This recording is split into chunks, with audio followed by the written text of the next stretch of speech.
conhecimento é infinito, né? Se a gente pudesse, a gente ia ficar fazendo workshop aqui até tem muita coisa para aprender, para discutir. Para conversar, a gente pode fazer muitos outros, né? Eventualmente, uma coisa que se perpetue. Mas, felizmente ou infelizmente, estamos chegando no nosso último, né, desse evento do workshop.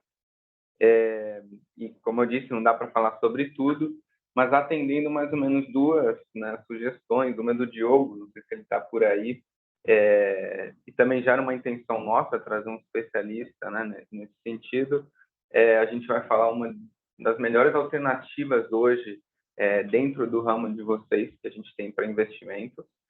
E também sobre investimentos para aposentados, que é uma outra pergunta, e no final a gente vai falar, e esse também até pode ser um deles, considerando os dividendos e tudo mais. Sem dúvida. Por que está falando sobre isso? Alguém fez? Não, fizeram a pergunta. Foi no primeiro evento, a gente anotou, e no finalzinho eu vou falar sobre isso. Mas hoje a palestra é dele, tá? Então, fiquem à vontade também para fazer perguntas. A FGA é uma das melhores gestoras que a gente tem aqui no Brasil, tá? Especializada nisso, já estão no mercado há anos. Ele pode falar muito melhor também. E não sei, você quer colocar alguma coisa aí, falando no final? Não, no final a gente faz os agradecimentos aí e, com certeza, atendendo até as demandas dos associados para novos temas, essa parceria aí nós precisamos preservar e continuar, que eu acho que é bom para todo mundo. Perfeito. Muito obrigado. Fica à vontade. Obrigado. Primeiramente, eu gostaria de agradecer a Valor Investimentos aí, é uma casa muito parceira nossa, está sempre conosco nas nossas emissões. Agradecer a associação aqui, na figura de vocês, do Henrique, que é o presidente.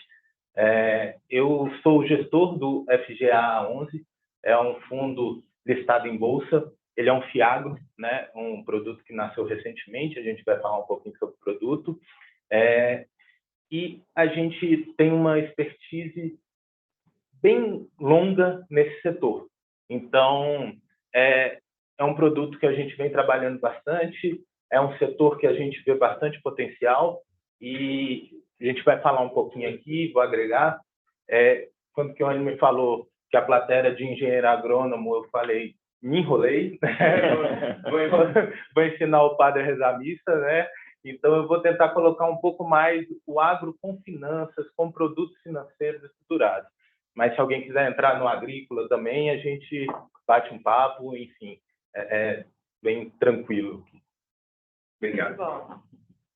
Aprender também. Dar um overview da FGA, né, para vocês verem de onde vem esse histórico nosso, né? A FGA, ela tem 17 anos de atuação, ela foi fundada pelo Gustavo em 2006, né? E ele trabalhava no Itaú Unibanco, saiu de lá e falou, eu vou trabalhar com agro, né? Era até uma época que estava muito mais em voga a questão de infra, das privatizações, tudo, e ele brinca que o pessoal falou que ele era doido, que ele foi mexer com agro, foi para o interior mexer com agro. E a história mostra aí que tem dado certo.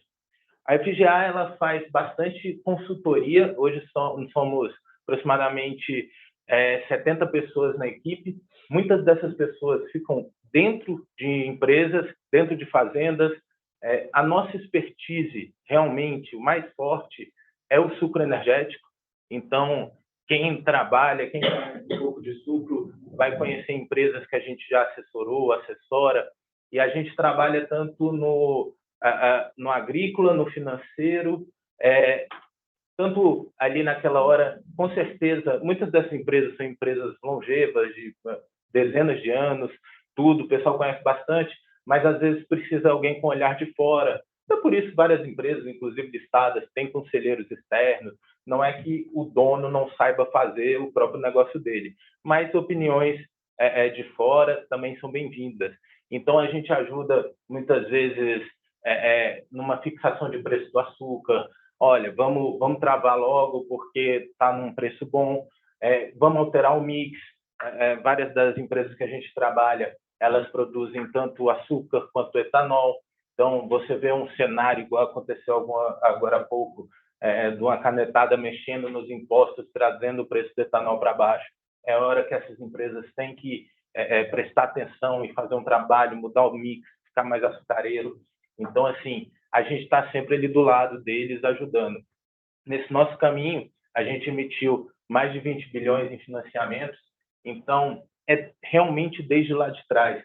A gente até estava conversando brevemente aqui a dificuldade do financiamento do setor.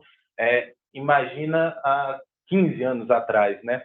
Então, mais ou menos em 2012, com uma parceria com a XP mesmo, a FGA conseguiu trazer para a XP, existe coisa boa no agro, dá para a gente fazer CRA, dá para a gente colocar direto na base pessoa física, existem empresas com governança, com diligência, e a XP acabou comprando isso, né? Ela acreditou, foi a primeira a acreditar que realmente existia qualidade ali. E a gente conseguiu, a partir mais ou menos de 2012, a trazer esses produtos para a base, a fazer colocar direto para o investidor pessoa física. Então, aqui, vocês vão provavelmente conhecer alguns nomes que a gente fez esses 20 bi. Eu falei dessa parceria com a XP, porque a gente está aqui, mas a gente faz muito também bilateral, multilateral, BNDES. Então, alguns nomes conhecidos aqui, São Salvador, Colombo, Jussara, Cerradão, Jales Machado. Jales Machado hoje é uma AAA listada, nós que assessoramos no IPO dela pelo lado da companhia. Então, assim, é um setor onde você, para ter a confiança, você tem que estar lá dentro, né? O pessoal do agro, ele tem uma certa dificuldade de chegar ao engomadinho da Faria Lima falando que vai fazer negócio com ele.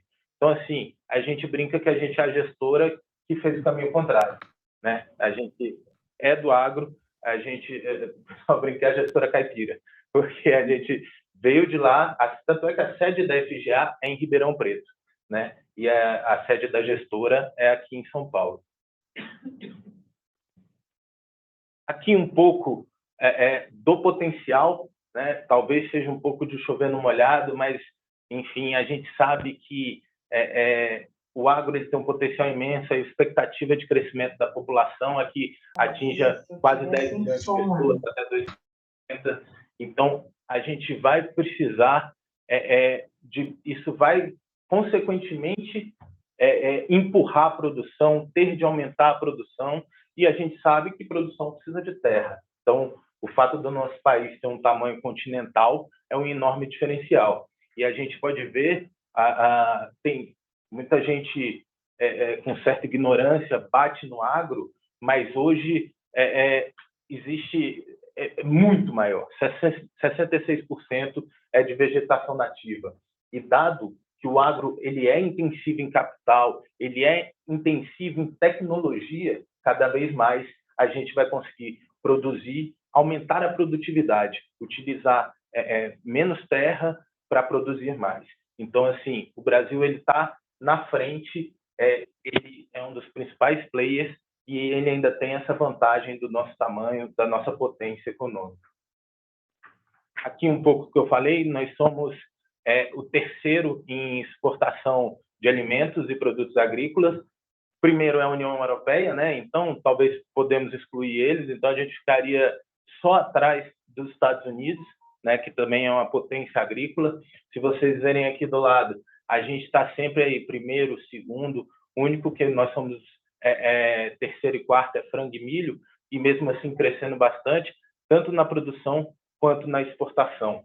Então, o Brasil ele é um player significante, ele é um player importante, ele em muitas dessas culturas, ele é colocador de preço, então, ele afeta completamente o preço do mercado mundial, dependendo da quantidade de cana-de-açúcar, dependendo da produção, da exportação de açúcar que ele vai fazer.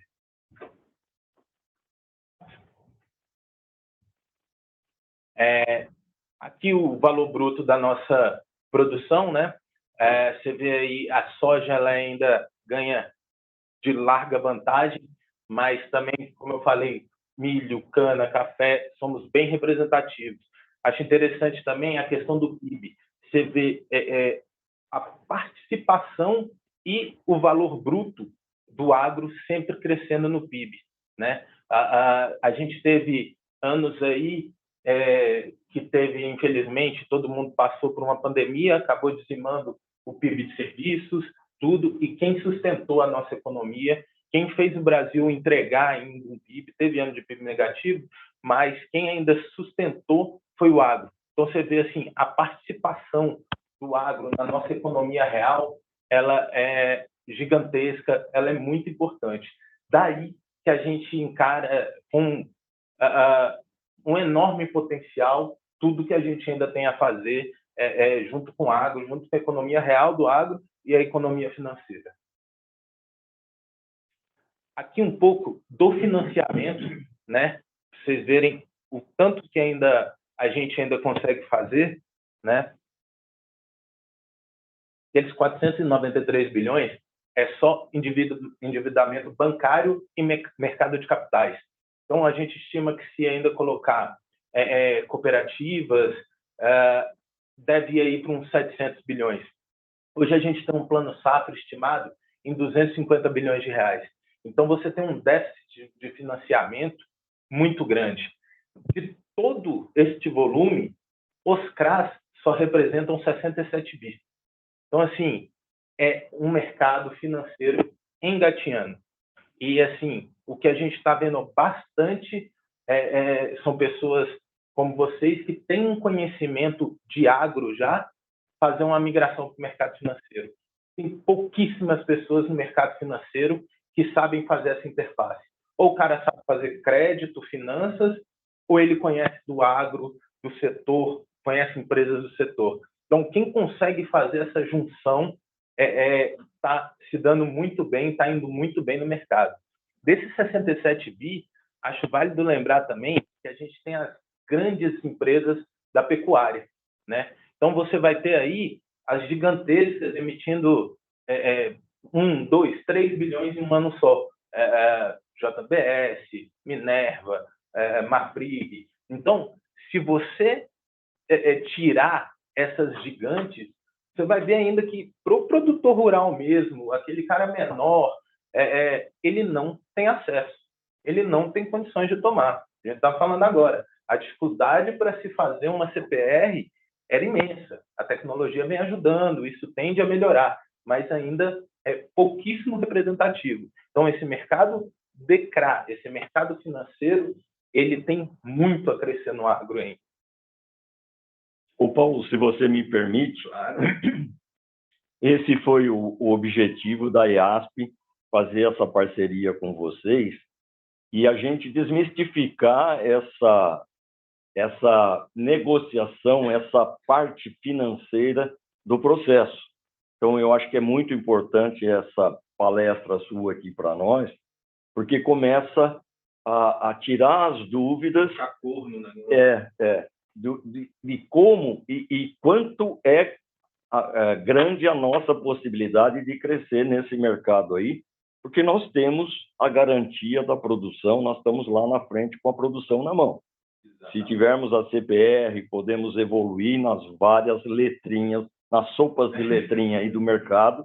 Então, essa desmistificação, eu acho que é bastante importante para todos nós. Esse é o objetivo da IASP, está trazendo essa oportunidade para os associados e os que estão participando desse seminário aí, da forma virtual também. E eu concordo 100%, Henrique. Muitas vezes, a pessoa que está lá na ponta, está lá na produção, ela não sabe a força que ela tem, o poder que ela tem, porque a produção é dela. Então, assim, muitas vezes é a gente que quer montar um bom instrumento para trazer para cá para o centro financeiro comprar. Então, assim, muitas vezes a gente quer dar esse financiamento, a empresa não sabe nem como tomar. Então, a partir do momento que todo mundo adquire mais conhecimento e se junta para fazer um trabalho bom, correto, vai todo mundo sair ganhando. É um pouco aqui, até no próximo slide, se você ver, quem são os grandes financiadores do agro hoje. Então, tem o Itaú lá em cima. Esses 248 bi do Banco do Brasil, ele está um pouco não está tão correto porque o Banco do Brasil é repassador do Plano Safra. Então, isso polui um pouco o número e aumenta demais. Então, assim, dos números que a gente falou de financiamento, olha o pouco que os maiores players do mercado fazem, né? Então, assim, tem muito espaço. Dos 426 bi de bancário e mercado de capitais, só 67 bi é mercado de capitais.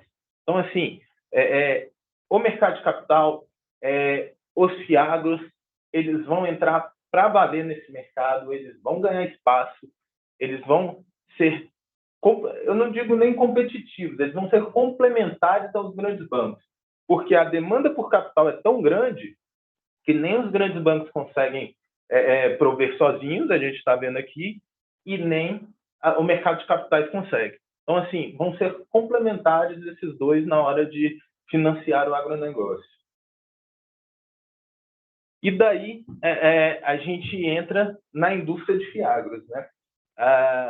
Porque até então, como a gente estava falando, você tinha... Como é que você investia em agro até então? Você comprava ou ativo direto, né? Que é o CRA na plataforma da corretora, onde a sua liquidez é baixíssima. O que é a liquidez? Pô, eu preciso do meu dinheiro de volta. O que eu faço? Eu preciso vender. Como é que eu vendo isso? Quem é comprador? Então, você vai depender de alguém achar um comprador, ele vai te tirar uma taxa. Então, assim, era essa opção. Outra opção, comprar as pouquíssimas empresas listadas em bolsa. Comprar equity, né? Comprar ações de empresas do agro listadas em bolsa. Nem todo mundo quer essa volatilidade, nem todo mundo gosta dessa volatilidade, e são muito poucas, né, desse investimento em bolsa, né? Então, no ano passado, né, vem a lei do fiagro, né, até do deputado Arnaldo Jardim, que é um parceiraço. Isso foi o pessoal gosta de falar muito mal do Congresso, e com razão, tudo, mas isso eu acho assim que foi um gol de placa, né? Vem a lei do fiagro e nisso cria um instrumento para agora se investir no agro de outra forma. Por que de outra forma? Porque agora tem uma gestora, tem um time. Então, assim, é uma coisa que eu friso muito. Quando você for investir num fiagro, ou em qualquer fundo, multimercado, ações, imobiliário, tanto faz. Olha a gestora. Olha quem são aquelas pessoas que você está confiando no seu dinheiro. É seu dinheiro. Então, minimamente, você tem que olhar quem é esse pessoal.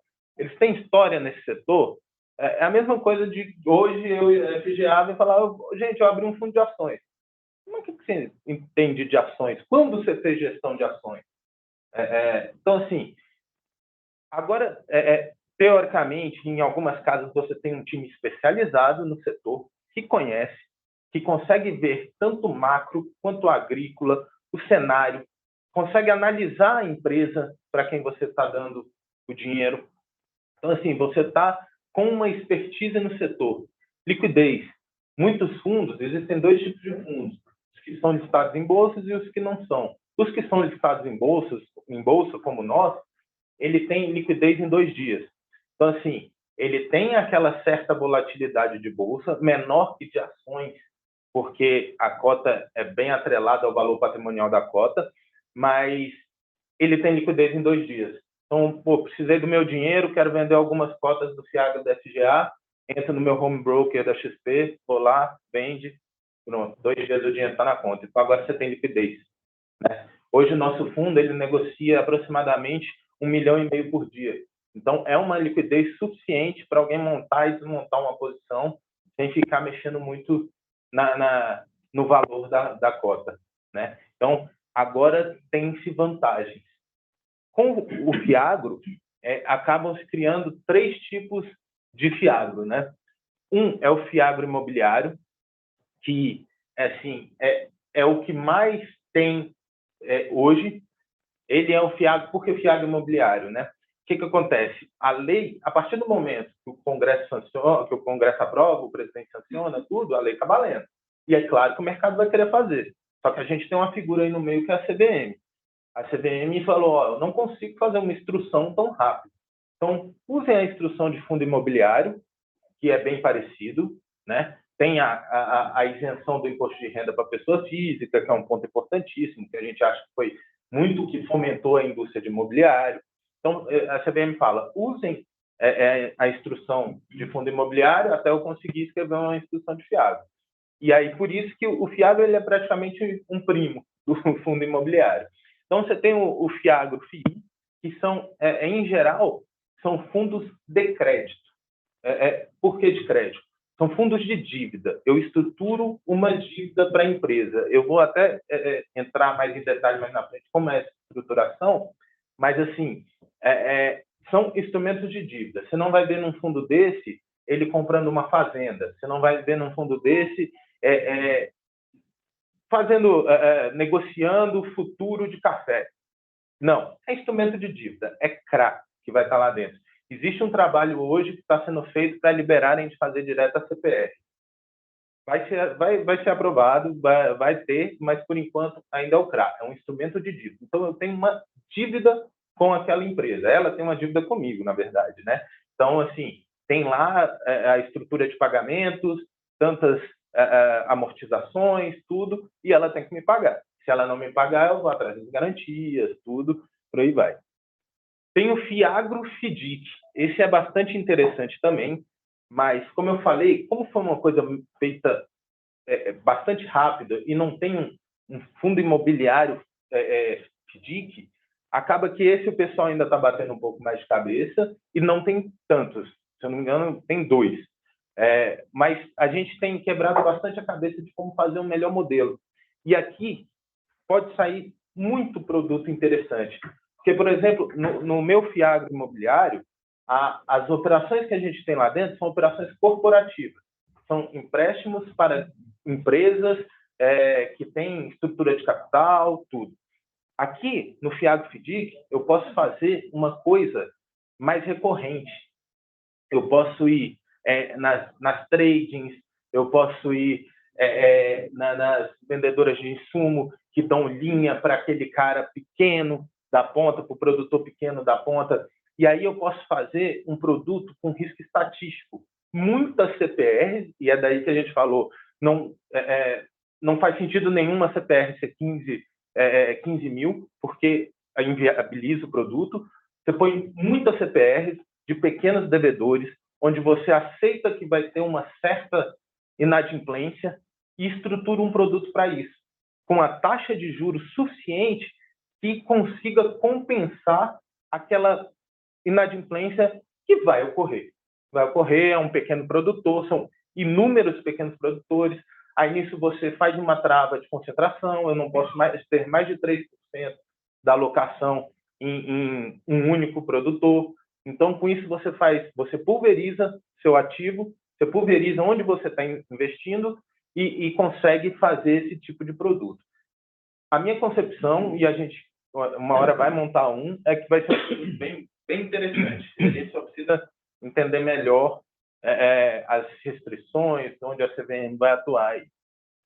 E o FIAGRO FIP, que até o pessoal já fazia isso, né, antes com o fundo imobiliário. Se você vê, é muito parecido, talvez vocês conheçam porque é uma casa grande, tem o Terrax da Avisa, é um fundo imobiliário, mas é isso, é de comprar terras, né? Como até o nome dele é uma brincadeira com isso. FIAGRO FIP é isso, é comprar terra, é comprar empresas, é você ter participação acionária nos seus investimentos. Como eu falei, no primeiro caso, eu sou credor, eu não tenho nada a ver com a empresa. Ela pode quebrar, que ela ainda tem uma dívida comigo. Eu ainda vou atrás das garantias, tudo. Aqui, no caso, não. Aqui, eu sou um sócio da empresa.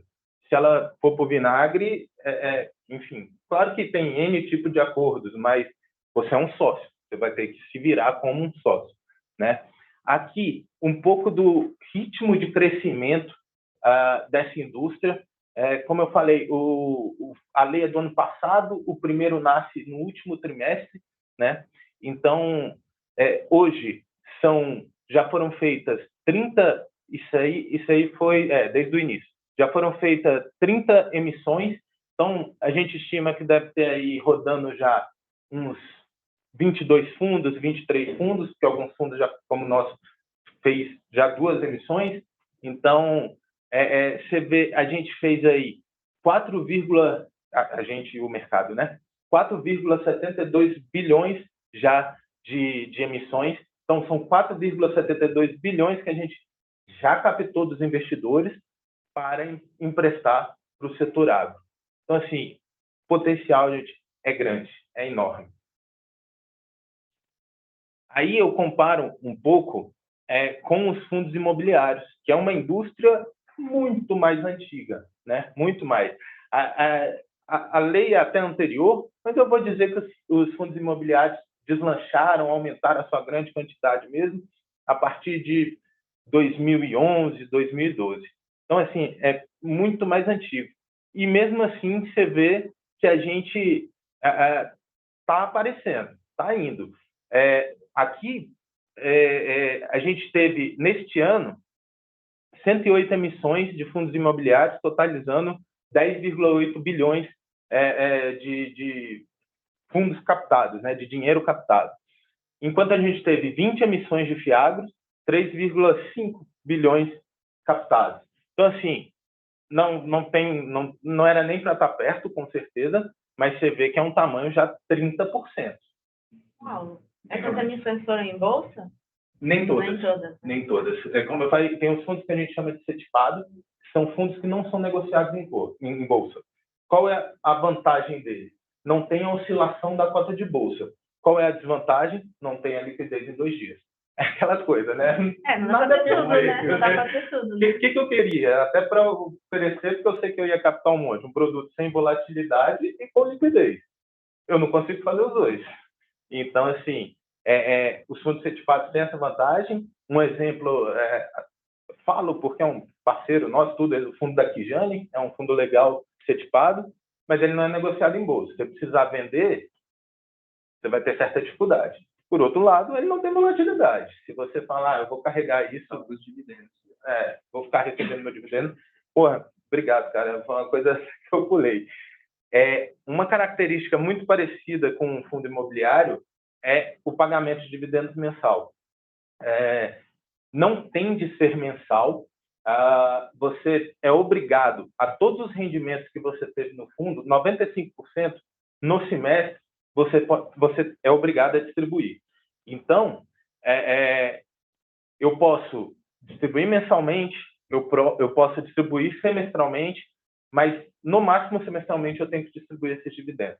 Esses dividendos eles são isentos de imposto de renda, né? Assim como nos fundos imobiliários, né? Isso eu acho que é uma das maiores vantagens aí que a gente pode estar falando. A hora que você compara com bons fundos de crédito abertos, onde tem a incidência de 22,5% de imposto de renda, a diferença é grande, E aí, em relação ao período de distribuição, como eu falei, o FIAGRO ele é um primo do fundo imobiliário. E, dado a característica do fundo imobiliário, ele sempre pagou o dividendo mensal, porque o aluguel, a receita do fundo imobiliário, ela é mensal. Então, a gente do agro, do FIAGRO, acabou entrando numa sinuca, porque é um produto novo, é muito parecido com o imobiliário. As pessoas físicas que investem, que muitas vezes não são nem do agro, nem de finanças, muitas não, a grande maioria, que investem, não conhecem. Então, elas estão lá, acostumadas ao fundo imobiliário dela. O assessor dela fala, tem um produto bom aqui, FIAGRO, muito parecido com o imobiliário, tem isenção de imposto de renda, tudo. Só que aí, do meu lado, eu tenho dificuldade em pagar esse dividendo mensal. Porque o agro é cíclico. Muitas vezes é a safra e a safrinha. E aí eu tenho que equilibrar isso. Como que a gente tem feito? O nosso fundo paga mensal. Eu falei, olha, eu e a FGA, claro, a gente falou, nós somos, como gestora, a gente é relativamente nova, o produto é totalmente novo, ninguém aqui quer reinventar a roda. Então, a gente vai dar um jeito de pagar esse dividendo mensal para o investidor, para o cotista entender e gostar do produto. Então, a gente faz um certo movimento de finanças que chama montar um fundo de reserva. Então, a gente coloca, já na emissão do produto, a gente faz um fundo, coloca uma grana, um dinheiro suficiente para pagar mensalmente esses dividendos. Então, a empresa, esse fundo vai diminuindo, porque você vai pagando. A hora que ele abaixa de um certo limite, que é quando a empresa tem receita, ela põe, enche o fundo de novo e o fundo vai pagando mensalmente. É a forma que a gente encontrou de ficar parecido com o fundo imobiliário e continuar pagando mensalmente esses dividendos, né?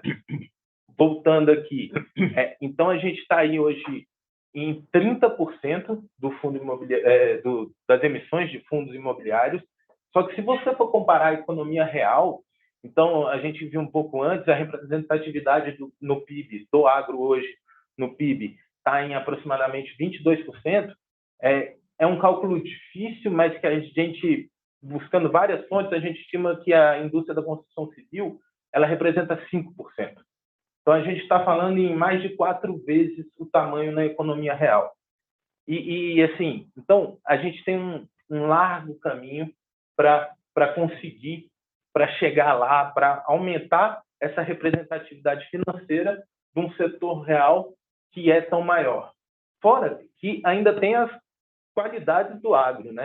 E a indústria da construção civil ela é extremamente cíclica, né? Inclusive, está sofrendo bastante agora. A hora que você pega um juros de 14%, ninguém vai se financiar para comprar imóvel. Então, ela sofre com isso.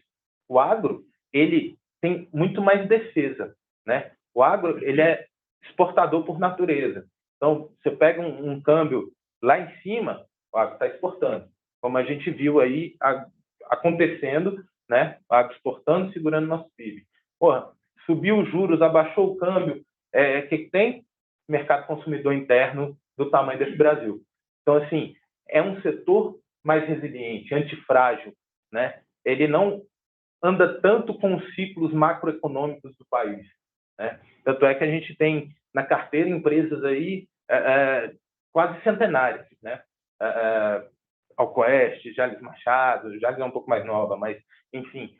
Então, são empresas que já passaram toda sorte de crise, toda, macro, externa, política, e estão aí, estão entregando, estão fazendo o trabalho dela.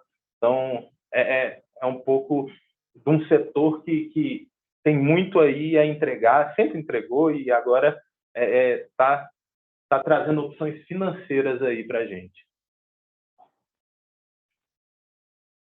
Aqui um pouco de como é feito, né? Aqui é mais a cozinha de como é feita essa questão, onde junta esse agro real com esse agro financeiro, né?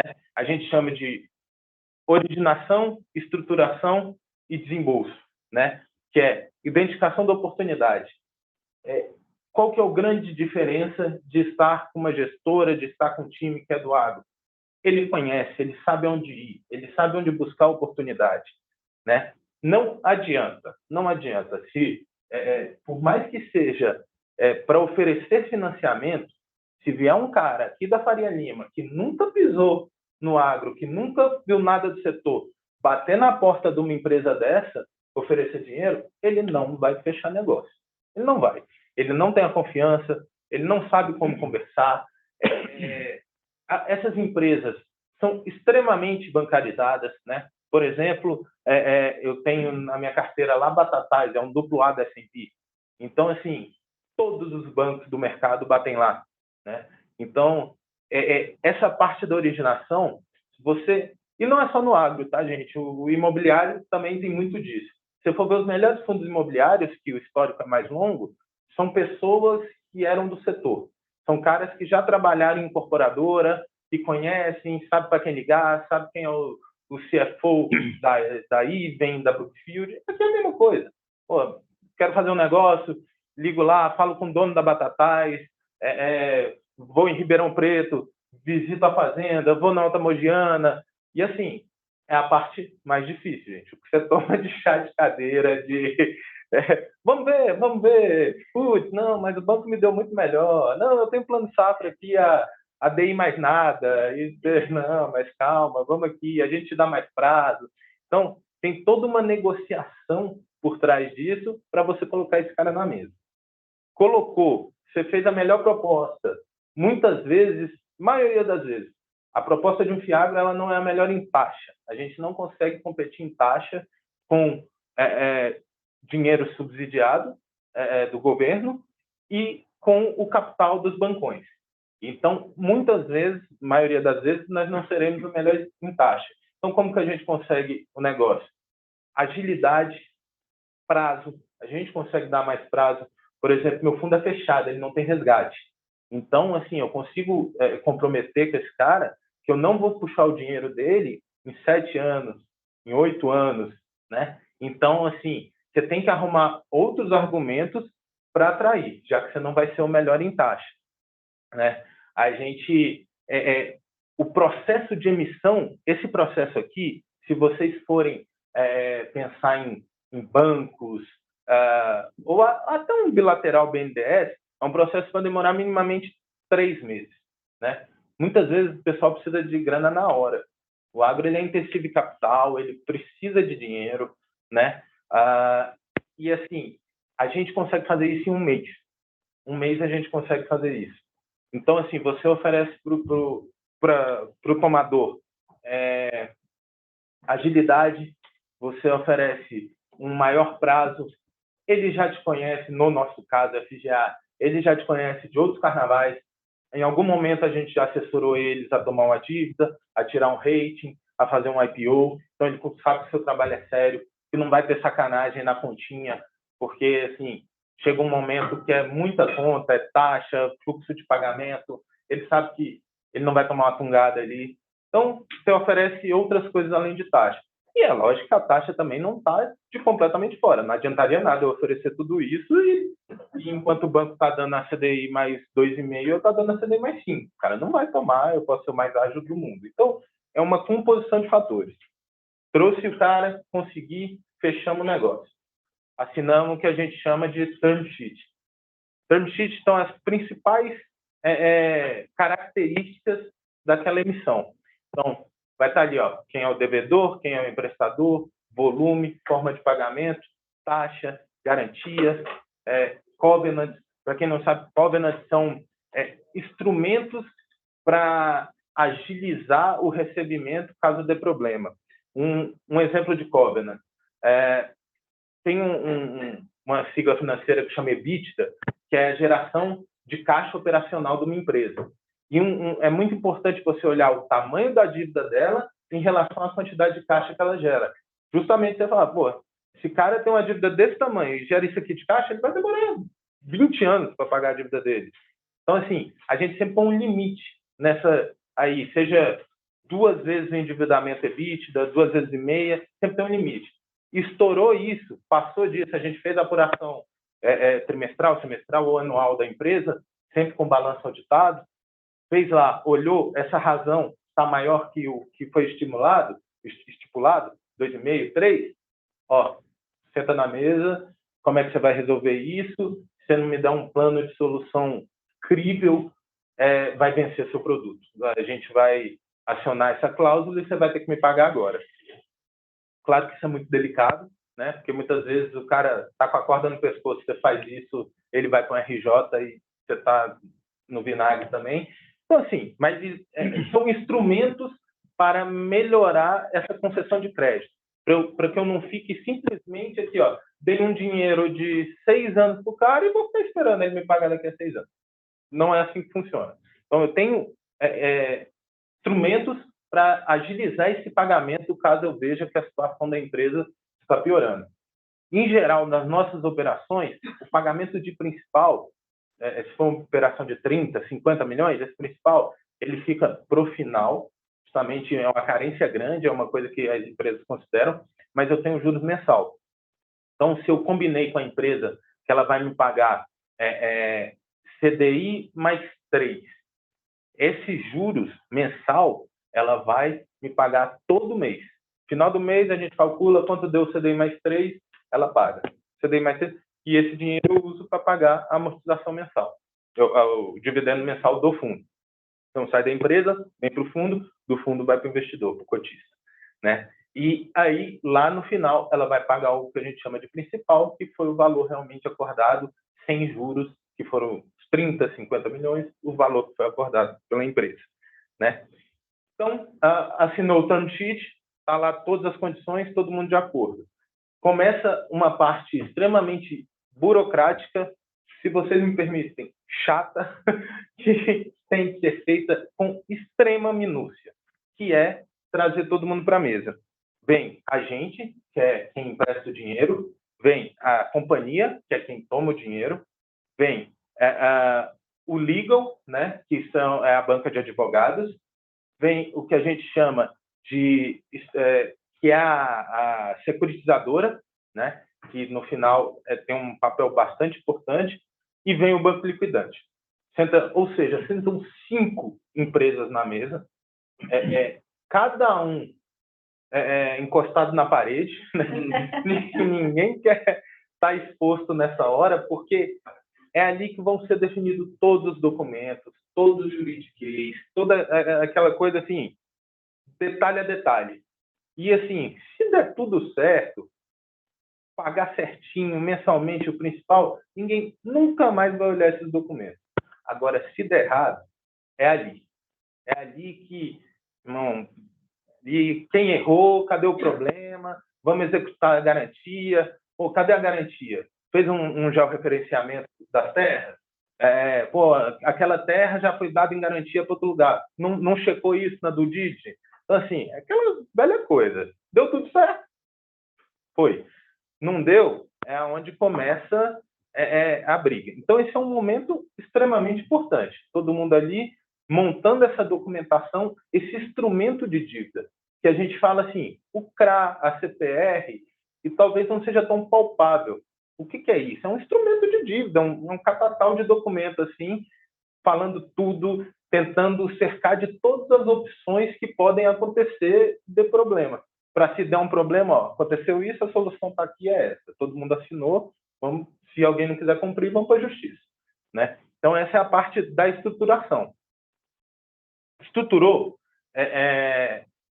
fechou a documentação, versão de sign-off, todo mundo deu a última conferência, todo mundo, esses players todos, essas companhias todas que eu falei, todo mundo assina. Nós, devedor, advogado, securitizadora, todo mundo assina, fechou. Vamos desembolsar o dinheiro. É a hora que o dinheiro vai para a companhia. O dinheiro sai do fundo e vai para a companhia. E aqui lembrando que a gente não está falando de pouco dinheiro. Para valer a pena você estruturar um CRA, fazer uma operação deste tamanho, uma operação dessa, que envolva todo mundo ser remunerado, advogado, todo mundo, eu digo aí que é minimamente 30 milhões. Então, para fazer uma operação dessa, são minimamente 30 milhões de reais a operação de empréstimo, né? Para poder abarcar todos os custos. Então, soltamos o dinheiro. Pô, acabou ali seu trabalho? De jeito nenhum. Ali é só mais um passo.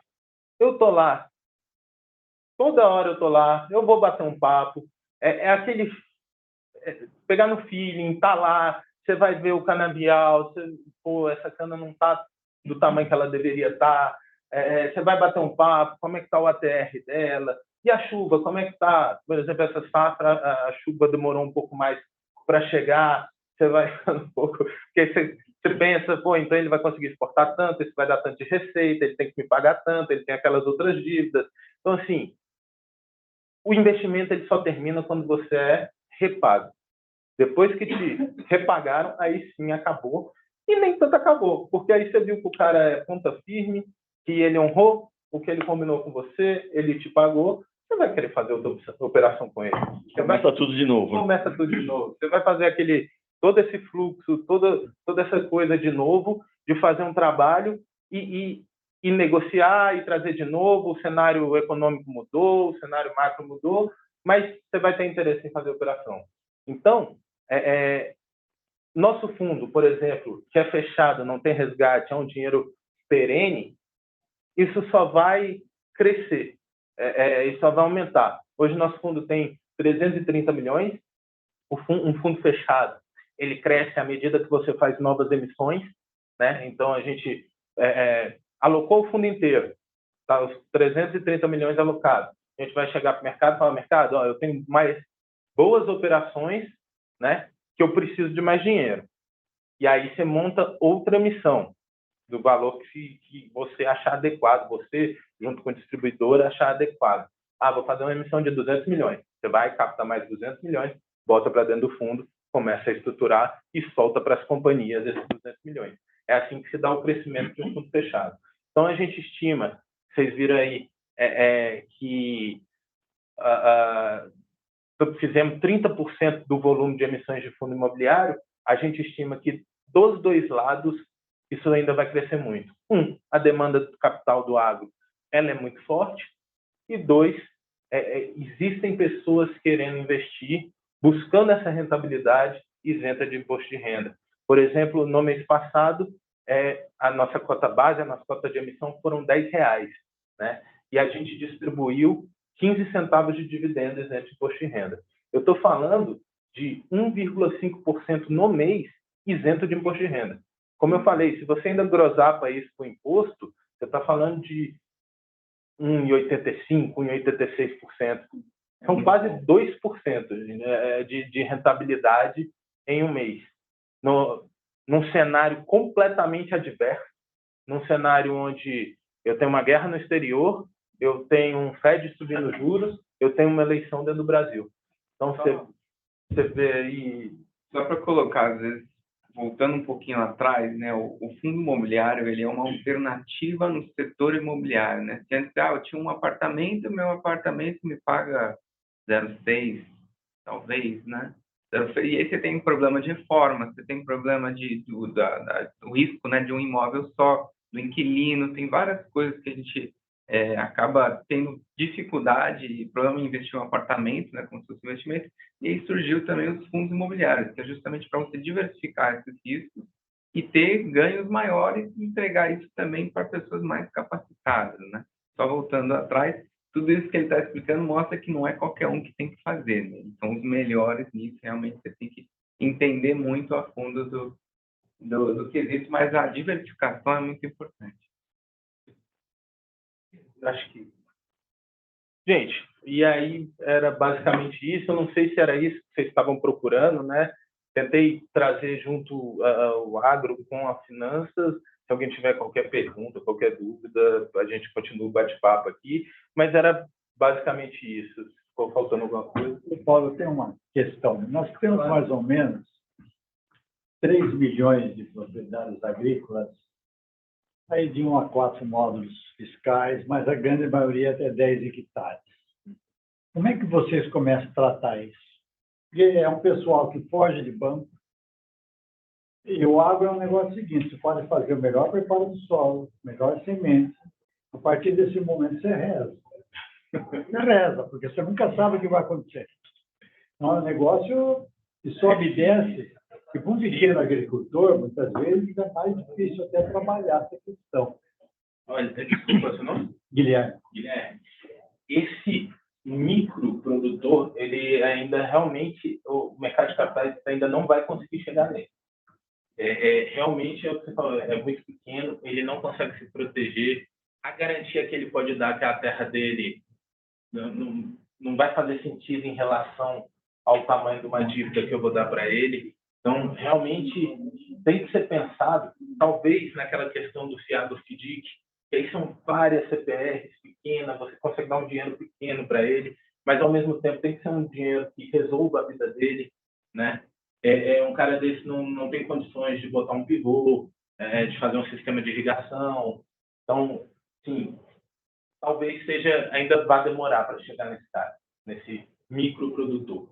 O que a gente está falando aqui seriam de produtores maiores, que já têm mais estrutura, que têm uma condição de repagamento ou uma condição de dar uma garantia robusta caso o balanço dele, ou às vezes ele nem tem balanço, né? Muitas vezes o produtor ele é pessoa física, né? Ele não tem empresa.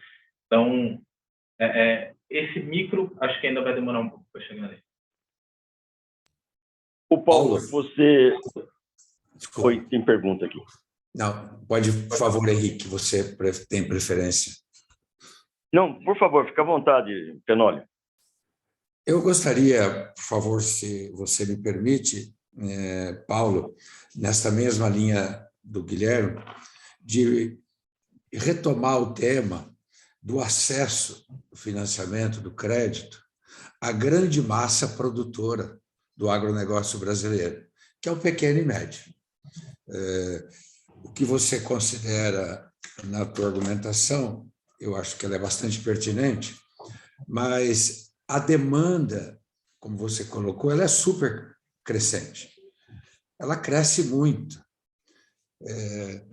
O pequeno e médio produtor ele é muito importante na produção do agro brasileiro. Ele é muito importante. E há uma tendência grande da privatização do crédito, e vocês fazem isso com muita competência. Eu te pergunto, vocês têm já algum plano onde possa simplificar a concessão desse crédito? E não menos importante, porque você quer emprestar o dinheiro e quer tê-lo de volta com a remuneração. Esse é o negócio teu.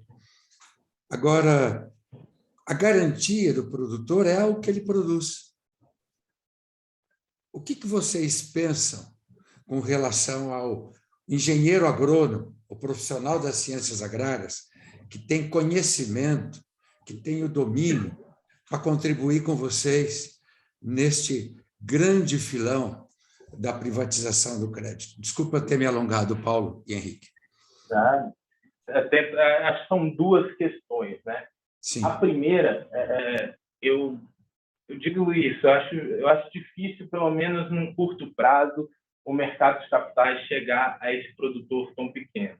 Talvez seja mais uma política governamental, um microcrédito, alguma coisa assim.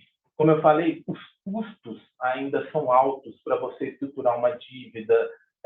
Então, talvez a tecnologia ajudando, aquela coisa da CPR digital, você tirar um pouco isso da mão dos cartórios, que tiram um bom dinheiro. Você falou a garantia do produtor, é o que ele produz, ou é a terra ou é o que ele produz, concordo plenamente. Só que aí você tem um custo daquilo, né? Até por isso que o agro você tem que estar, todo investimento tem que estar com quem entende, mas eu acho que o agro ainda mais. Por exemplo, a garantia do imobiliário é um apartamento, é uma sala. Ninguém da noite para o dia bota um apartamento nas costas e some. Mas da noite para o dia, né, põe a produção nas costas e some numa pequena produção, né? Então, existem algumas dificuldades a serem transpostas ainda. O mercado de capitais, né? O que a gente faz hoje em dia, eu acho que no curto prazo não chega ainda nesse produtor. Na minha cabeça, eu iria mais na opção da coisa governamental, do microcrédito governamental, né? E a segunda pergunta, desculpa.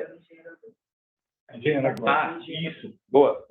Essa já é muito melhor, porque eu acho assim, tem a contribuir demais. Eu não sou engenheiro agrônomo, eu sou economista, mas justamente por causa disso, eu preciso dos engenheiros agrônomos da FGA, né? Hoje, o que eu sei, eu aprendi com os caras. De quem aprendeu tanto na escola, né, na faculdade, né, tanto na faculdade, quanto na prática. Vai precisar cada vez mais. É o que eu falei. Hoje, esse link campo com finanças, com Faria Lima, pouquíssimos fazem. Vou dar um exemplo de um grande amigo meu aqui, que é o gestor do RURA, que é o fundo do Itaú, que é um dos maiores que tem aí também. Ele é engenheiro agrônomo, lá de Ribeirão, e hoje está aqui fazendo finanças. Foi um dos primeiros caras. E é isso, é um cara que sabe chegar, sabe o técnico, não é enrolado, porque a gente sabe que absolutamente em qualquer setor da sociedade vai ter gente picareta, então você precisa entender para não ser enrolado. É um cara que, aí na outra ponta, quando vai conversar com um cara sério, o cara sabe, vê que ele entende também, que não está falando asneira ali, né? E na hora de montar o produto financeiro, ele conhece também. Então, acho que o engenheiro agrônomo que tem interesse, que gosta de números, que gosta do mercado financeiro, ele tem uma avenida para crescer. Ele vai ser cada vez mais demandado. A gente está vendo aí a estimativa de crescimento dessa nova linha, desse novo instrumento financeiro chamado FIAG, desse novo veículo. Então, cada vez mais esses veículos vão precisar de pessoas conhecedoras do campo. Então, a minha concepção é que é extremamente promissora aí para o engenheiro agrônomo que queira fazer essas duas áreas. Ô Paulo, você falou bastante aí da estruturação dos ativos, que é bastante complexa e até certo ponto difícil de constituir. E você também falou do Fiagro em si, como um investidor no Rura que você falou aí,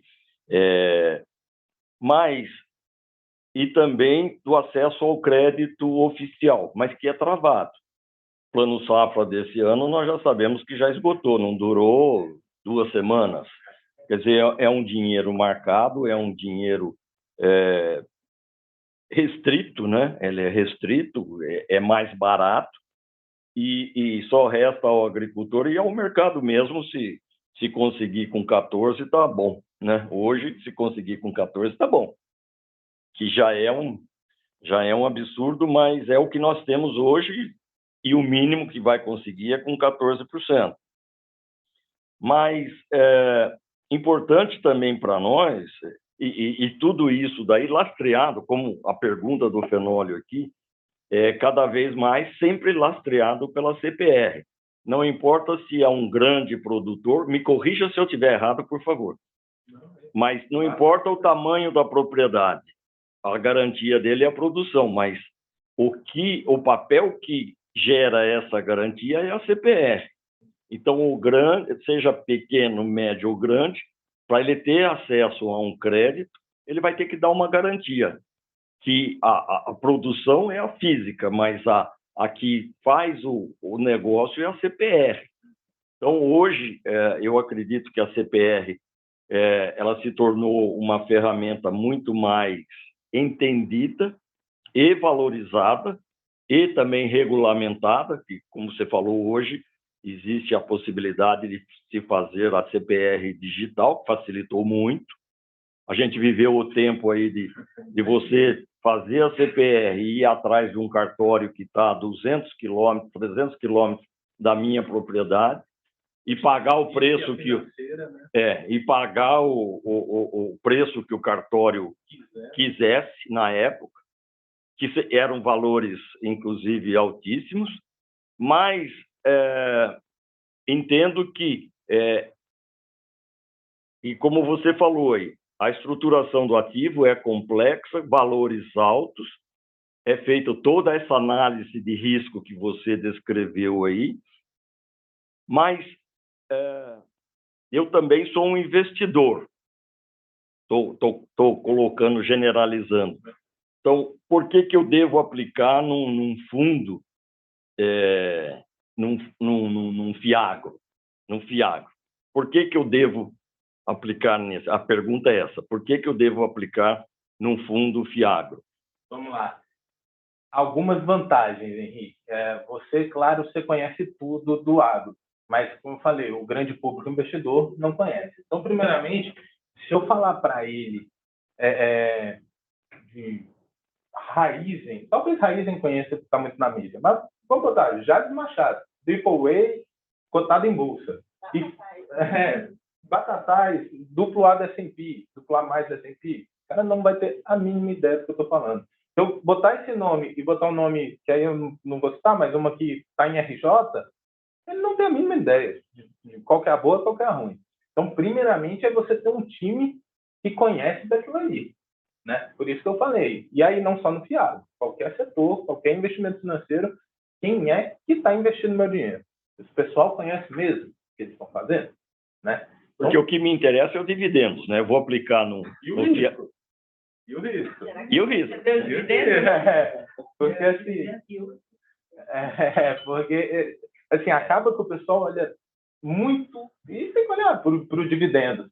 Mas, beleza, se algum momento der um problema ali, aqueles dividendos que você recebeu não vai compensar. Então, assim, tem que ter uma relação risco-retorno muito bem calculada, né? Então, primeiramente, você olhar se o time está fazendo. Eu sou bastante conservador, então, por isso que primeiro eu falei do time, para mitigar o risco. Não, o pessoal sabe fazer. Aí você vem e olha o retorno. Pô, não adianta nada. Os caras sabem fazer, mas o cara só me compra raiz em JBS. Isso eu faço sozinho. Se for para olhar o relatório de rating e comprar só AAA, eu estou pagando taxa de administração para esses caras à toa. Os caras, né, estão fazendo óbvio. O que você está dizendo é que eu, né, estou generalizando, como um pequeno investidor, tenho que ter uma assessoria para que esse fundo que seja indicado, eu vou ter garantia de que o dividendo virá. Exatamente. É isso que você está querendo me dizer. Exatamente. E virar de maneira satisfatória. Porque, como eu falei, se o cara botar só em coisa óbvia, coisa que paga só CDI, ele vai te dar um dividendo nesse nível. Né? Igual eu falei, a gente entregou 1,5%. Se eu botasse só em coisa óbvia, eu ia te entregar 0,5%. Melhor comprar um apartamento. Né? Então, tem que ter um equilíbrio de risco e retorno interessante para o investidor. Eu concordo plenamente. Eu queria colocar, que nem ele até mencionou anteriormente, né? Investimento você consegue visualizar de uma maneira mais simples, com os 3 principais pilares, que é liquidez, segurança e rentabilidade, né? Muitas vezes você não consegue ter os 3 ao mesmo tempo. Muitas vezes não, né? Não dá para ter os 3. Assim, você dificilmente vai conseguir ter os 3, né? Que hoje em dia, por exemplo, você pega um tesouro num juros altos, né? Você acha que você está ganhando muito bem, mas você tem que considerar que a inflação está alta também. Então, sempre considerando todos os fatores, você pode sempre medir uma alternativa, um ativo por isso: segurança, rentabilidade e liquidez, né? Então, você tem no fundo imobiliário diversos fundos. Você tem fundo de shopping, né, que na pandemia caiu muito. Você tem fundo de galpões logísticos, você tem fundo de residenciais, comerciais. E hoje a gente tem essa alternativa do Fiagro, né? Então, olhando para liquidez e rentabilidade está entre os melhores do mercado. Difícil você vai achar um que paga 1,5. Esse tá, assim, você pode comparar vários, 1,5 está entre os melhores. Segurança, aí você olha a gestora, você olha quem está fazendo o trabalho, há quanto tempo, quanto que eles conhecem, eles falam que são uma gestora caipira, né? Eles estão de lá, eles entendem, olha a grossura da cana e tudo mais. Então, você vai olhar o conhecimento, o tempo, né, da gestora. Isso a parte de assessoria também faz, né? A gente só escolhe as melhores no mercado. A gente tem um comitê de produtos para isso. E aí, liquidez é da característica do ativo, né? Você tem fundo imobiliário certificado, que ele falou que pode ser 7 anos, você não pode resgatar. Ou você tem negociado em bolsa, como é o FGA 11, que você em 2 dias está na conta. Então, por exemplo, você quis vender um apartamento, em 2 dias ele não vai estar na conta, né? Às vezes você vai ter que vender num preço mais baixo, vai perder a rentabilidade e tal. Quando você tem um tipo de ativo desse, você está recebendo dividendos, ótima rentabilidade, ótima gestão, e caso quis liquidar, precisou liquidar, quer fazer outra coisa com esse dinheiro, em 2 dias está na conta. Então, em termos de vantagem, né, como investimento, é excelente. E considerando que o valor hoje que você demonstrou aí do Fiagro ainda pode crescer muito, isso nos dá uma garantia de retorno do dividendo maior. Cada vez mais, né? Considerando os riscos, né? Mais que você falou. perene, né? Porque eu vou estar sempre captando, sempre assim, como a gente viu, né? Uma indústria nascente, então eu vou estar captando e fazendo boas operações. E com isso eu vou estar pagando dividendos. Então, assim, a expectativa, eu não diria pagar mais, né? Porque a última coisa que a gente pode fazer é garantir rentabilidade. Mas eu digo que a gente vai continuar por um longo período entregando e fazendo o nosso melhor trabalho. É claro que hoje nós temos um CDI de 14% e nossa carteira toda está em CDI+, justamente por isso. Então, eu estou pagando em dinheiro mesmo esses 5 centavos, talvez em algum momento diminua, porque se o CDI vai a 2 e eu estou em CDI+, acaba que isso vai acabar diminuindo. Então, perenemente, em comparação à nossa taxa básica de juros, eu posso falar que é um produto longevo, para não dizer perene, vai continuar entregando e entregando bem, porque a gente tem bastante conhecimento do setor e de produtos financeiros. E nesse sentido vale contar os juros real, né? Então, se a inflação está em 9 e os juros está aqui, ele está pagando CDI mais alguma coisa, e está te entregando um baita de um juros real. Agora, mais para frente, pode ser que os juros esteja menor, mas a inflação também vai estar menor. Então, é isso que é importante. Daqui 2 anos ele não vai estar pagando 1,5%, está pagando 1%. Mas esse 1% em relação à inflação continua sendo muito vantajoso. Entendeu? Então, não é que vai pagar mais, mas que nem falou, vai ter uma longevidade acima do mercado nesse sentido. Você disse que o custo envolvido em fazer todo esse levantamento, todo mundo trabalhando, seria por volta de 30 milhões. Seria um valor básico do empréstimo. Do empréstimo, não do custo. Uma propriedade. Seguindo a pergunta do Guilherme, nós temos hoje um grande número de pequenos proprietários, né? Pequenos e médios proprietários.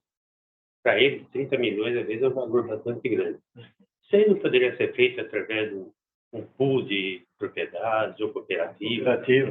Sim. E existem operações parecidas, né? Existem alguns, mas eu vou dizer os principais, que é o que a gente chama de risco corporativo, que é o risco empresa, que eu estou fiado na capacidade de pagamento dela, e a outra é o risco estatístico, que eu já até assumo, como eu falei, que vai ter alguma inadimplência, dado que eu estou com vários produtores pequenos.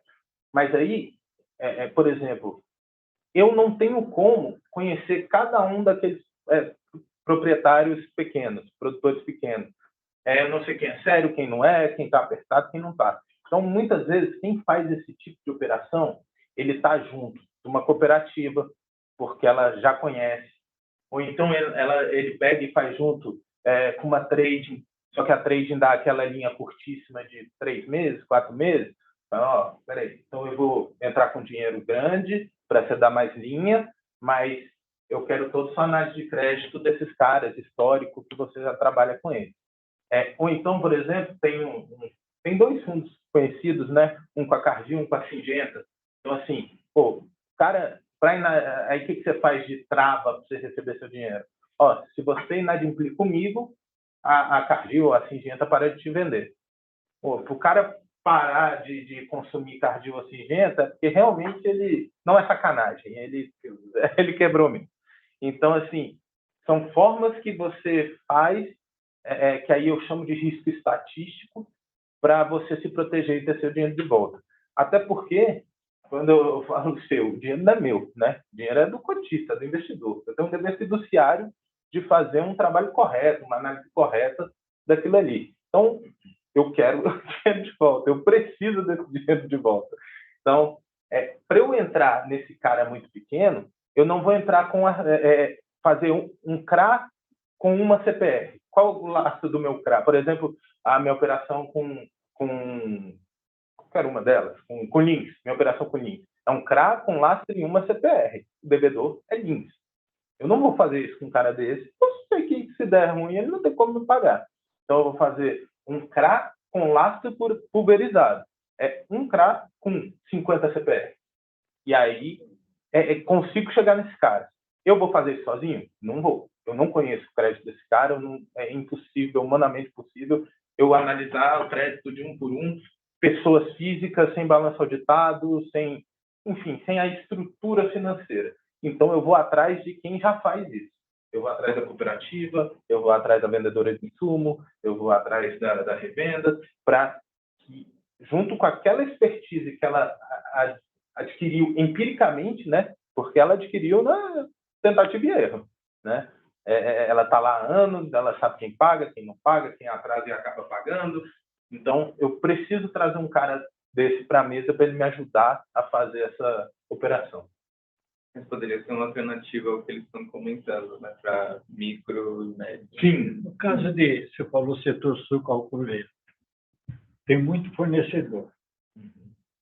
A maior parte deles é pequeno produtor que fornece a cana para a usina, depois entra também nessa análise que vocês fazem, ou poderia entrar O dinheiro para o fornecedor? o fornecedor via usina. Saiu uma operação dessa agora, tipo, mês passado. Vocês devem conhecer a usina Cururipe. Ela teve um tempo bastante difícil, conseguiu equacionar as finanças dela, emitiu um bonde de $300 milhões lá fora, e isso deu uma boa estabilizada nas finanças dela. Então, ela não estava mais precisando de dinheiro, mas ela falou, a gente faz uma operação para fornecedores, com a garantia da usina. Então, assim, óbvio que as contas da usina têm que estar boas, porque ela é a garantidora, e aí saiu essa operação. Foram, se eu não me engano, foram 150 fornecedores da Cururipe, e aí com um limite de concentração, ninguém podia ter mais que 3% do dinheiro. A operação, e aí é onde a gente entra também nos detalhes, na burocracia, Brasil, tudo. A operação era para ter saído março, abril, ela atrasou uns 4 meses, justamente por documentação, que tinha a securitizadora, ela vai exigir uma documentação mínima, por mais que esse cara seja pequeno, e muitas vezes o cara não tinha essa documentação mínima, então até juntar, tal, atrasou 3 meses, mas fizeram a operação. Alguns ficaram de fora, alguns que entrariam ficaram de fora, mas acabou que fez 150 fornecedores da Cururipe. Então, é um tipo de operação que pega bastante pequeno produtor, né? Sim. Você vê aí, uma operação, 150. O Paulo, queremos agradecer a sua orientação. Eu acho que ela foi bastante esclarecedora para nós. As possibilidades existem, o risco existe, então cada caso é um caso, mas esse era o objetivo nosso, de deixar dúvida na cabeça dos nossos ouvintes, da cabeça lá do nosso amigo Fenólio, e provocar essas dúvidas mesmo, porque nesse tempo que nós temos, não é possível entrar em explorar tudo, níveis de detalhe. Mas esse era o objetivo nosso, pelo menos levantar a questão e saber que existem soluções para cada caso. Então, nós pretendemos estabelecer uma parceria com vocês, com a XP, para, eventualmente, problemas desse tipo, ou necessidade de conhecimento mais profundo, a gente usar vocês no bom sentido para esclarecer todas essas demandas nossas, tendo em vista que, no caso do Fenólio, que está ali na tela, ali, bonito e cheiroso, e ele é um professor de faculdade. Então, é o que você falou, cada vez mais o profissional engenheiro agrônomo entendendo de finanças, que é a bola da vez para tudo, né? Para tudo. Então, realmente, essa oportunidade foi muito boa e todos os nossos agradecimentos a você e as suas orientações. Bom, Henrique, eu só tenho a agradecer a você, a Valor Investimentos, todo mundo aqui que tirou um tempinho essa manhã para escutar. Espero que tenha sido produtivo, que eu possa ter ajudado. Canal completamente aberto, eu prezo muito pela transparência. Como eu falei, o dinheiro que a gente investe não é nosso, é do investidor, é do cotista. Então, o mínimo que eu tenho que fazer é dar transparência do que eu estou fazendo. Se quiserem entrar no nosso site da FGA, tem um relatório mensal. Todo mês eu escrevo um relatório junto com a equipe. A gente escreve um relatório mostrando todos os nossos investimentos, qual que está a nossa cabeça macro, nossa cabeça do setor, por que eu estou naquele investimento, por que eu estou naquele investimento a essa taxa. Então, a gente tenta dar o máximo possível de informação para quem quiser ter essa informação. Mais para frente, a gente deve vir com uma nova emissão do fundo, às vezes marcar uma apresentação numa associação, um arquivo pessoal, para falar sobre o fundo em si, o que a gente está investindo, quanto a gente está distribuindo, o que a gente pretende fazer com a nova captação. Então, assim, portas abertas, e agradecer o tempo aí de vocês. Excelente. Muito obrigado. Muito obrigado. Pode continuar apostando no agro, que vai dar certo. Tenho certeza. Não temos dúvida disso. Muito bom, né? Saber rezar bem também. Né? falar ali, a hora que choveu, ele falou, não choveu, eu falei, cobra a dívida de São Pedro. Vai para cima dele. É engraçado que a gente começou o workshop de maneira com o básico, né? Tentando descomplicar, mas no final a gente vai sempre complicando e vendo que tem sempre como aprofundar tudo, assim, né? E por isso que tem pessoas que estudam anos e trabalham anos no mercado, né? Você não vai em um workshop virar um economista, né? Ou um engenheiro agrônomo, no caso, né? Mas a ideia é passar pelo conhecimento e ter um pouquinho de ideia do que está acontecendo, o que está sendo de transformação e as oportunidades em tudo isso, né? E só de maneira simples, assim, o brasileiro está muito acostumado, antes da gente ter essa revolução de mais pessoas na bolsa, mais pessoas acessando, né? Inclusive através da XP, o mercado financeiro, todo mundo sabia investir através de apartamentos. O que eu vou fazer de investimento? Vou ter uma casa própria, vou ter uma casinha aqui, um apartamento que eu alugo e tal, né? Então, pensando nessa comparação, imagina que você tem um imóvel de 1 milhão, né? Se você tem um imóvel de 1 milhão, quanto que esse imóvel de 1 milhão te paga de aluguel e quanto que o fundo imobiliário vai te pagar de aluguel? Excelente. Imóvel de 1 milhão, 1,5, você está ganhando 15 mil por mês. Não existe isso. Caramba, não existe um imóvel que vai pagar isso. Então, você pode fazer essa comparação que é muito simples. Vai pagar IR. Ainda vai pagar IR, ainda vai ter problema com reforma, ainda vai ter, né, depreciação e tudo mais. Então, vale sempre essa comparação no setor imobiliário com o apartamento mesmo, um imóvel, aí você vê o risco desse imóvel também e tudo mais. Bom, vamos passar, acho que são 11h30, né? Vamos ter mais meia horinha aqui na sala, né? Vamos 20 minutinhos. passa rapidinho, só para eu falar de duas alternativas. A gente pode responder, né, sobre a opção, né, de investimento para aposentados, né? A pergunta anônima que foi mandada para nós. O Kione vai apresentar e também vai falar um pouco. Veio uma pergunta no chat. Algum fundo agrícola com bom preço, qual a recomendação de entrada? O Fabrício Leme fez essa pergunta e o Kione vai responder ela aqui. Vou chegar lá. Se o Kione não falar FGA. Olha aqui, ó. Olha, pessoal, eu vou falar FGA, mas eu vou enfatizar a importância da diversificação, tá? Então, assim, claro, se quiserem colocar tudo no FGA, coloca. A gente confia, mas como assessor, nossa função é diminuir risco, né, diluir risco e aumentar a rentabilidade. Então, sempre para você diluir risco, você precisa diversificar. Então, nesse sentido, a gente tem, por exemplo, a nossa carteira de crise, é uma carteira de fundo imobiliário que a gente, dentro de casa, elabora com os analistas de fundo imobiliário. Dentro dela, a gente escolhe os melhores fundos de cada setor. No setor agrícola, a gente tem o FGA como sendo um dos melhores fundos, ou melhor fundo no caso, tá? Mas a gente vai ter outros... também, que é o Gustavo, que é o gestor, muito bom, XPCA. XPCA, a gente tem dois aqui no caso, né? FGA e XPCA, né? Mas a gente tem outros que não são agrícolas, mas também pagam bons dividendos. Então, só não vou entrar em muito detalhe aqui, você pode passar a próxima? Então, ele perguntou qual que é o fundo no bom preço. Bom, fundo agrícola, a gente recomenda muito o FGA, XPA também, e o que nele comentou o RISA. O RISA tem fundos interessantes, esse RISA Terrax é uma alternativa também dentro do agro, tem um certo risco, né, que nele comentou, mas a gestora é excelente. Então, a gente pode colocar ali esses 3 fundos no setor agro, que são muito bons, vale a pena entrar no site, conhecer, dar uma olhada, e os dividendos também são muito bons. Se vocês quiserem ver, fi.com.br, é um bom site, ele vai te dar ali o dividendo do último mês, vai te dar o valor patrimonial por cota, e a informação básica que você precisa ali sobre o fundo, tá? fi.com.br.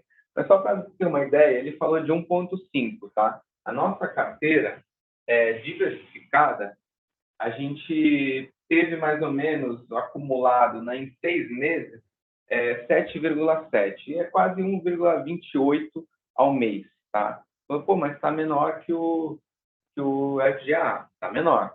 Mas aqui a gente está tentando diluir um pouquinho o risco, entendeu? Não que... E aqui tem outros setores, né? O risco, assim, o agro acho que tem que ter menor risco, né? Porque quando eu falou, é super resiliente. Mas a ideia é a gente ter diferentes setores na nossa carteira. Então, no caso, essa carteira existe, a gente recomenda e a gente atualiza ela mensalmente. A carteira de julho, a gente está sempre acompanhando cada fundo e, que nem ele falou, quando tem uma nova emissão, a gente avisa qual que é a vantagem da nova emissão. Quem já é cotista, muitas vezes, dependendo da classificação da oferta, você consegue num preço abaixo do mercado. Então, se ele vai comprar novas cotas, através da nova emissão, você consegue num preço abaixo do mercado. E a gente vai te avisar também quando que é um bom momento de você adquirir e aumentar o seu patrimônio nesse fundo também, caso você queira. Então, pensando agora em investimento para aposentado, né? A gente tem, se a pessoa tem 20 anos, né, tem até uma regra, se ela tem 20 anos, ela pode colocar 80% em renda variável e deixar lá, né? Aí os juros compostos vai fazer o trabalho dele ao longo do prazo, se a pessoa tiver paciência, com certeza, e tiver bons gestores, né, pegar na mão de boas pessoas, esse dinheiro ele vai se valorizar ao longo do tempo. Se a pessoa já tem uma idade maior, se ela tem 20, né, e aplica 80, se ela tem 80, ela vai aplicar 20, né, 20, no máximo 20 em renda variável. E assim, renda variável eu digo mais ações, né, no caso. Se a gente está falando fundo imobiliário, ele tem uma volatilidade muito menor e tem excelentes dividendos. Então, é um instrumento de renda.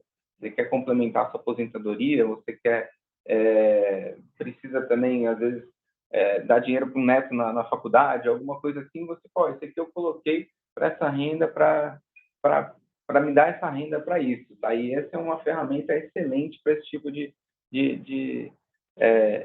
necessidade, que é a necessidade de renda. Tá?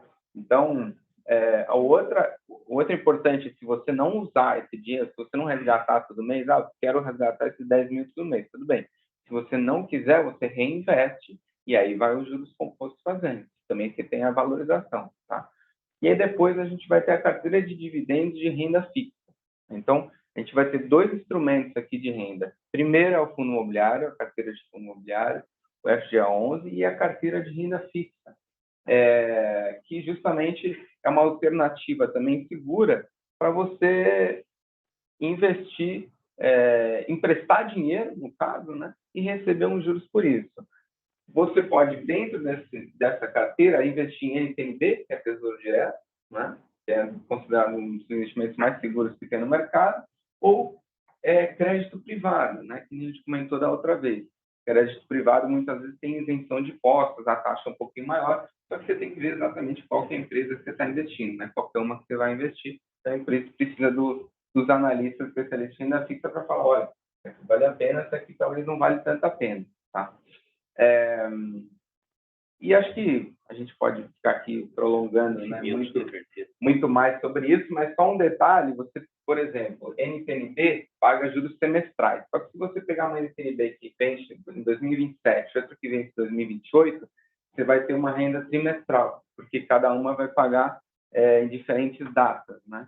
Já esses aqui, tem alguns que pagam até mensal, semestral, mas consegue fazer exatamente, né, com a nossa expertise também, uma carteira que te pague esses cupons, né, 5,8, 6,2, 5,52 semestralmente, tá? E aí, enquanto isso, ele está atrelado ao IPCA. Você tem a segurança que você está sempre acima do IPCA. Então, é uma excelente alternativa também de renda para quem já está numa parte mais avançada da vida, tá? Mais de cuidar do patrimônio e não querer valorizar ele, ou correr risco, né? Correr risco. Ser mais conservador. Isso. Então, fundo imobiliário e carteira de renda fixa. Tem mais alguma coisa nesse slide? Acho que é isso, pessoal. Não sei se eu atendi essas dúvidas, mas assim, a gente pode sempre conversar mais a detalhe, tem muita coisa. Vamos conversar mais, tá? A gente quer muito agradecer a participação de todo mundo, de vocês, a recorrência, né, de vir até aqui, o pessoal online, de ter mandado as perguntas, tá? E todo mundo que se inscreveu vai ganhar um diagnóstico financeiro, né, da Valor do Investimento, junto com a Priscila, que foi, né, que fez aquela parte de planejamento sucessório no bate-papo anterior, e com o Chione, comigo também ali participando dessas reuniões individuais, a gente ajudá-los no diagnóstico financeiro, seja de sucessão, seja de planejamento, né, de investimento, seja para geração de renda, tá? Então, todo mundo vai ter um bate-papo individual aqui com os nossos assessores, tá bom? Muito bem. Obrigada, pessoal. E as gravações depois a gente manda para a Val para compartilhar os materiais com vocês, tá bom? E foi um prazer estar com os senhores essas 3 semanas nessa quarta-feira. Aline, nós agradecemos muito, a EASP agradece a atenção de vocês, Aline e Cleone principalmente, hoje o Paulo, realmente atingiu o objetivo que a gente imaginava, para trazer a todos os nossos associados orientações. Evidentemente, como você falou, num bate-papo desse daqui não dá para aprofundar a nível de detalhes, até porque cada caso é um caso, mas deu para ter uma ideia do que a gente deve fazer sendo aposentado ou sendo um investidor de médio e longo prazo. Realmente foram muito importantes todas as informações que nós recebemos aqui. Agradecemos realmente muito. Muito obrigado e espero que num futuro próximo a gente possa estar pegando novos temas aí. Sem dúvida. Muito obrigado. Muito obrigado. Prazer. Vamos tomar mais café. Oi, Val. Também gostaria de agradecer o Dayá,